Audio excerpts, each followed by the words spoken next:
प्रधानमंत्री नरेंद्र मोदी ने लाल किले की प्राचीर से देश को संबोधित किया, जिसमें उन्होंने तमाम खास बातें कहीं। उन्होंने अतीत का जिक्र किया, वर्तमान का जिक्र किया और भविष्य का जिक्र किया।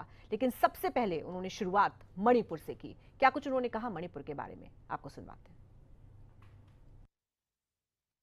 पिछले कुछ सप्ताह नॉर्थ ईस्ट में, विशेषकर मणिपुर में और हिंदुस्तान के भी अन्य कुछ भागों में, लेकिन विशेषकर मणिपुर में जो हिंसा का दौर चला, कई लोगों को अपना जीवन खोना पड़ा, मां बेटियों के सम्मान के साथ खिलवाड़ हुआ। लेकिन कुछ दिनों से लगातार शांति की खबरें आ रही हैं।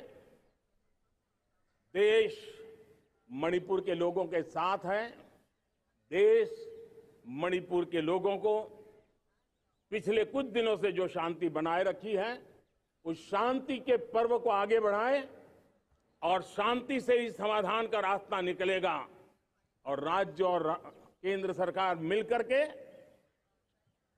उन समस्याओं के समाधान के लिए भरपूर प्रयास कर रही है, करती रहेगी।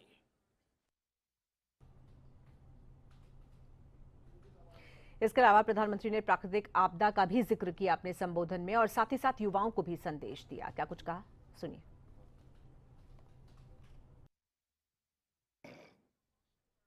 मेरे प्यारे परिवारजन, इस बार प्राकृतिक आपदा ने देश के अनेक हिस्सों में अकल्पनीय संकट पैदा किए। जिन परिवारों ने इस संकट में सहन किया है, मैं उन सभी परिवारजनों के प्रति अपनी संवेदना प्रकट करता हूं और राज्य और केंद्र सरकार मिलकर के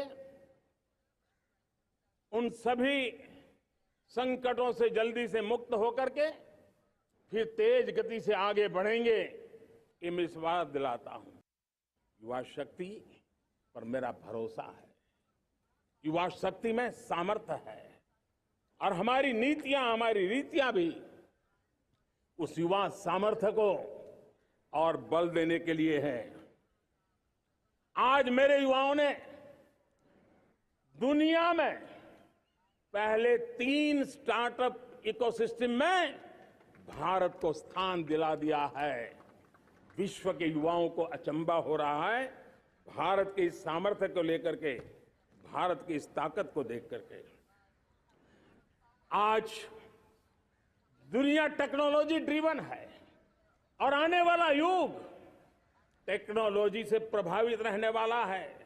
और तब टेक्नोलॉजी में भारत की जो टैलेंट है, उसकी एक नई भूमिका रहने वाली है। लाल किले की प्राचीर से मेरे देश की माताओं, बहनों, मेरे देश की बेटियों को हृदय से अभिनंदन करना चाहता हूं। देश आज जब पहुंचा है, अब विशेष शक्ति जुड़ रही है मेरी माताओं बहनों के सामर्थ्य की।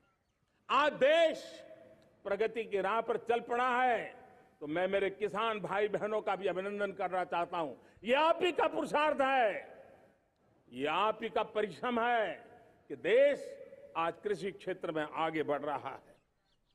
मैं मेरे मजदूरों का, मेरे श्रमिकों का, मेरे प्रिय परिवारजन, ऐसे कोटि कोटि श्रमिकों को आज मैं नमन करता हूं, उनका अभिनंदन कर रहा हूं।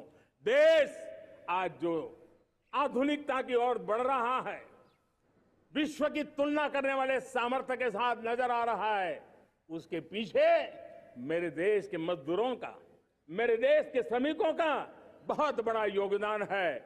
आज समय कहता है कि लाल किले की प्राचीर से मैं उनका अभिनंदन करूं, उनका अभिवादन करूं। और ये मेरे परिवारजन, 140 करोड़ देशवासी, मेरे इन श्रमिकों का, रेहड़ी पटरी वालों का, फूल सब्जी बेचने वालों का हम सम्मान करते हैं। भारत 1000 साल की गुलामी और आने वाले 1000 साल के भव्य भारत के बीच में पड़ाव पर हम खड़े हैं। एक ऐसी संधि पर खड़े हैं और इसलिए अब हमें न रुकना है न दुविधा में जीना है। मेरे प्यारे प्रिय परिवारजनों, हमें खोई हुई उस विरासत का गर्व करते हुए, खोई हुई समृद्धि को प्राप्त करते हुए, हमें फिर एक बार और ये बात मान के चले, हम जो भी करेंगे, हम जो भी कदम उठाएंगे, हम जो भी फैसला लेंगे, वो अगले 1000 साल तक अपनी दिशा निर्धारित करने वाला है, भारत के भाग्य को लिखने वाला है। मैं आज मेरे देश के नौजवानों को, मेरे देश की बेटे बेटियों को ये जरूर कहना चाहूंगा, जो सौभाग्य आज मेरे युवाओं को मिला है, ऐसा सौभाग्य शायद ही किसी के नसीब होता है जो आपके नसीब हुआ है। आज देश में G20 समिट के मेहमान नवाजी का भारत को अवसर मिला है।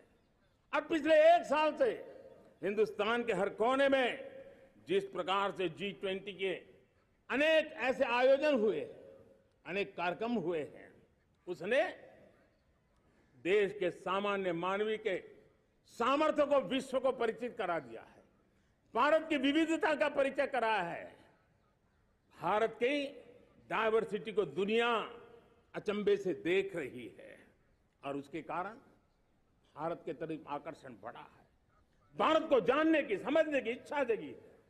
उसी प्रकार से आप देखिए एक्सपोर्ट, आज भारत का एक्सपोर्ट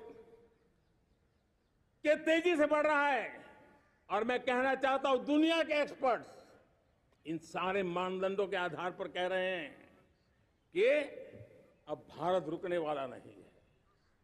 दुनिया की कोई भी रेटिंग एजेंसी होगी,